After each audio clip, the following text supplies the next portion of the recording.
In this video, you will learn how to find trending sounds on TikTok. So hey, I am Sam and welcome to our channel How to Guide It. If you want to use trending sounds on TikTok application, you have to follow this video. But before starting the video, make sure to like and subscribe our channel and press the bell icon so you can never miss any update in the future. So let's start the video.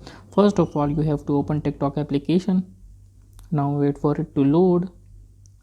So I will swipe up.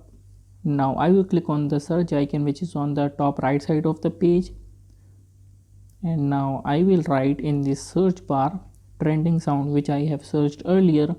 So I will click on it, and now you have to wait for it to load. Now you can see that there are top section, there is user section, video section and sound section. So I will click on the sounds. So these are some of the trending sounds going on TikTok application, which you can see that it is showing under the sound that how many videos are made on the each sound. So this is a simple process of finding out the trending sounds on TikTok. So if you found this video helpful, make sure to like and subscribe our channel and press the bell icon so you can never miss any update in the future. And if you have any confusions in your mind, you can ask them in the comment section below. I will see you guys in the next video. Till then, bye bye.